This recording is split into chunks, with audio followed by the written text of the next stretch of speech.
Next 9 news में आपका बहुत बहुत स्वागत है। मैं हूं आपके साथ अबरारुल हक रहमानी।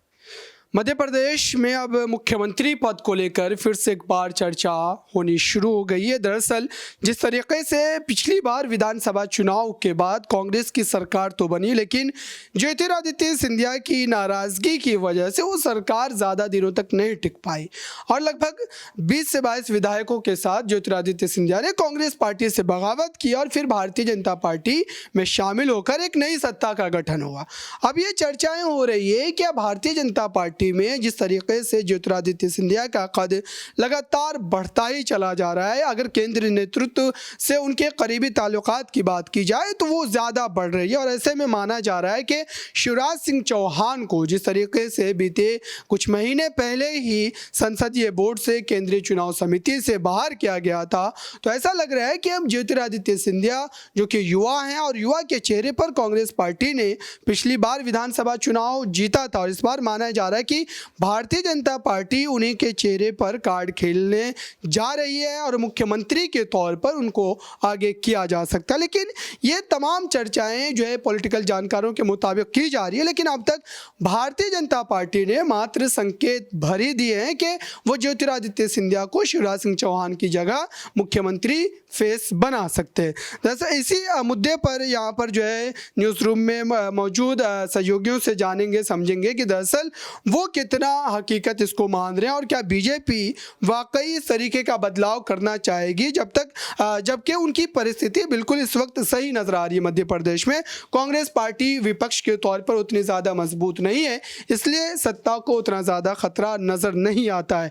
मेरे साथ आसिफ मौजूद है। दरअसल इस समय जिस तरीके से ज्योतिरादित्य सिंधिया को लेकर तमाम तरीके की अटकलें लगाई जा रही है और ये भी कहा जा रहा है कि उन्हें मुख्यमंत्री का फेस बनाया जा सकता है, शिवराज सिंह चौहान को हटाया जा सकता है, उनको केंद्र की सियासत में कोई बड़ी जिम्मेदारी दी जा सकती है, तो क्या ऐसा वाकई बीजेपी कोई बदलाव करने जा रही है? शुक्रिया अबरार। देखिए बीजेपी की जो रणनीति रही है इतना जल्दी हम या आप तो क्या कि उनके जो कई कार्यकर्ता होते हैं उनका भी परखना मुश्किल हो जाता है, क्योंकि आपने देखा होगा कि कई ऐसे जगहों पे है कि बीजेपी की जो रणनीति होती है या तमाम जो फॉर्मेट होता है वो चुनाव के आखिरी ओवर तक हम सबको देखने को मिलता है। इसका एक एग्जाम्पल हम रामपुर के चुनाव या फिर आजमगढ़ के लोकसभा उपचुनाव से समझते हैं कि देखिए निरहुआ जो है उनकी टीम पूरी तरह से ग्राउंड लेवल पर काम कर रही थी। उनको टिकट मिलेगा कि नहीं मिलेगा ये भी उनको पता नहीं था।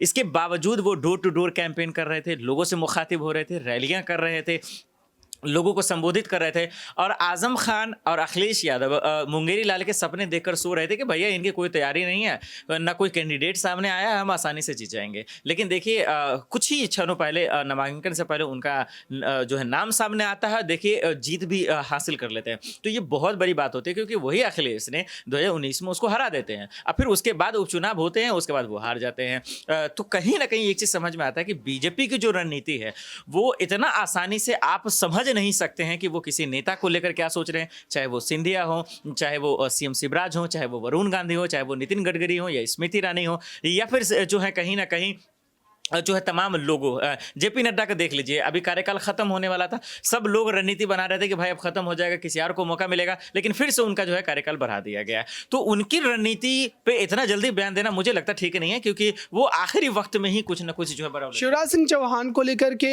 इसलिए भी ज़्यादा बातें की जा रही है और देखिए कि जिस तरीके से महाराष्ट्र में आखिर समय पर देवेंद्र फडणवीस को उप मुख्यमंत्री बना दिया गया, हालांकि वो 2 बार प्रदेश के मुख्यमंत्री रह चुके हैं, उसके बावजूद भी उन्होंने पार्टी हाईकमान के फैसलों को सराखों पर रखा और अभी भी वो उस पद पर कार्यरत है।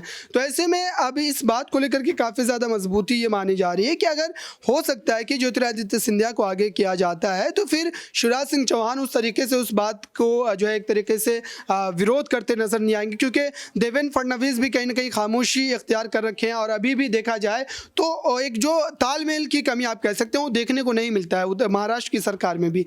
तो इस लिहाज से अगर समझे तो अगर मान लीजिए कि फैसला लिया भी जाता है बीजेपी के द्वारा तो शिवराज सिंह चौहान क्या कुछ बड़ा कदम उठा सकते हैं, हालांकि बीजेपी में इस तरीके का खेल लगा नहीं देखने को। बिल्कुल वही चीज़ मैं समझा भी रहा था। और अगर सीएम शिवराज को हम लोग समझ लेते हैं अबरार, तो हमें ये समझ में आएगा कि देखिए उनका कोई रोल इतना बड़ा भी नहीं है, क्योंकि पहले अगर हम ध्यान दें तो पहले बीजेपी की सरकार नहीं थी, पहले कांग्रेस की सरकार थी, लेकिन सिंधिया के बगावती तेवर की वजह से आज जो है कहीं ना कहीं बीजेपी की सरकार है। और सबको पता है कि सिंधिया है तभी बीजेपी है, मध्य प्रदेश की बात कर रहा हूँ, और बीजेपी है तभी सीएम शिवराज है, क्योंकि सीएम शिवराज को जनता ने चुनकर नहीं भेजा है। अगर उनको जनता चुनकर भेजती तो उनके अंदर चलिए मानते हैं कि थोड़ा सा उनकी वैल्यू होती, उनकी पकड़ होता। तो मुझे लगता है कि देखिए बीजेपी उनसे ज्यादा जो है सिंधिया पे डिपेंड है कि भाई सिंधिया को लेकर क्या करना चाहिए, क्या फैसला करना है, सीएम का चेहरा किसको बनाना। मुझे लगता है कि इस बार के विधानसभा चुनाव में शिवराज के चांसेस कम है, उनके तरफ रुख कम करेंगे, क्योंकि अगर नहीं करते हैं तो फिर जो सिंधिया का एक सपना है सीएम बनने का वो फीका पड़ जाएगा, उस पर जो है पानी फिर जाएगा। तो ये तमाम सवाल है, मुझे लगता है कि उसको लेकर इस बार टिकट नहीं मिलने वाला, सीएम का चेहरा सिंधिया होने वाले हैं। जिस तरह से क्यास लगाए जा रहे हैं, शायद मे बी उनके समर्थन में बीजेपी आ जाए। देखते हैं आने वाले वक्त में क्या कुछ होता है। बहुत बहुत शुक्रिया। तो ये कुल जानकारी है जिसको लेकर के लगातार कहा जा रहा है कि मध्य प्रदेश में बीजेपी एक बड़े बदलाव की तरफ बढ़ सकती है और वो बदलाव ज्योतिरादित्य सिंधिया के रूप में देखने को मिल सकता है।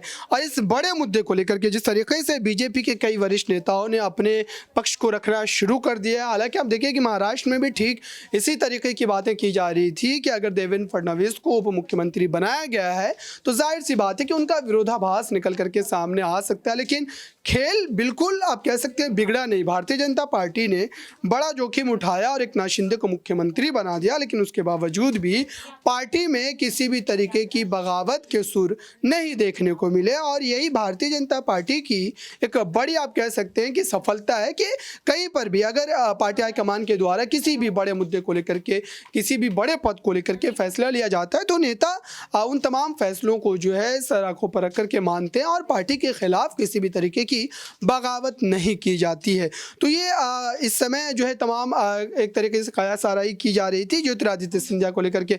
मेरे साथ प्रांशी इनसे भी एक सवाल ले लेते हैं। दरअसल इस समय जिस तरीके के हालात बन रहे मध्य प्रदेश में और लगातार ये कहा जा रहा है कि ज्योतिरादित्य सिंधिया को आगे किया जा सकता है और इसकी उम्मीदें इसलिए भी बढ़ रही है क्योंकि महाराष्ट्र में भी ठीक इस तरीके का खेल हुआ था।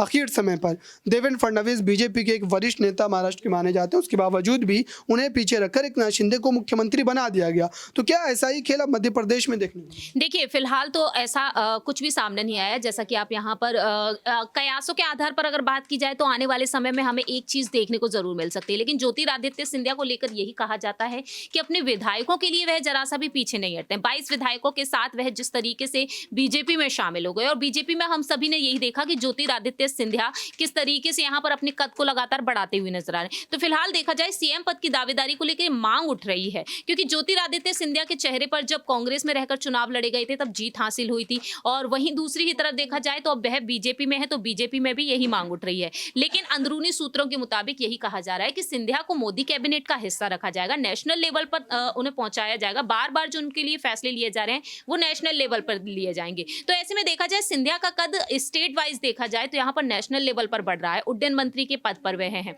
तो यहाँ पर देखा जाए सीएम पद की दावेदारी से हटकर कहीं ना कहीं आगे चलकर लोकसभा के लिए उन्हें पूरी तरीके से प्रिपेयर किया जा रहा है। मध्य प्रदेश में देखा जाए तो यहाँ पर बीजेपी साफ तौर पर इसी तरीके से यहाँ पर उनका इस्तेमाल कर रही है कि कैसे भी करके चुनाव जीतने हैं। अब बात यहाँ पर आ चुकी है उनके विधायकों पर, तो विधायकों को लेकर यहाँ पर बंद कमरे में हाल ही में शिव प्रकार के साथ बैठक हुई थी और यहाँ पर जो कुछ सीटें हैं वहाँ पर जीत हासिल, जैसे कि छिंदवाड़ा है, वहाँ पर जीत हासिल करने के लिए बीजेपी दाव पेच खेल रही है। तो ऐसे में देखा जाए ज्योतिरादित्य सिंधिया का जो गुट है वह काफी मजबूत दावेदारी पेश कर रहा है। लेकिन अगर उस गुट को पीछे रखा जाएगा, क्योंकि ये कहा गया है कि पीएम मोदी का जो आखिरी कैबिनेट है उस आखिरी कैबिनेट में कहीं ना कहीं किसी न किसी युवा नेता को जगह मिल सकती है। लेकिन दूसरी ही तरफ यहाँ पर सिंधिया के जो समर्थक रहेंगे उनका टिकट काटा जाएगा, लेकिन सिंधिया से राय मशवरा लेकर। तो ये तमाम चीजें हैं जो जाहिर करती हैं कि सिंधिया को आगे चलकर भविष्य में बड़ा कद और भी मिल सकता है। लेकिन सीएम पद की दावेदारी के लिए शायद ही उन्हें इस बार आगे किया जाएगा। इस बार देखा जाए तो सीएम पद की दावेदारी के लिए उन्हें आगे नहीं किया जा रहा है। अंदरूनी सूत्रों के मुताबिक यही कहा जा रहा है कि शिवराज सिंह चौहान यहाँ पर विष्णु दत्त शर्मा के चेहरे पर ही चुनाव लड़े जाएंगे।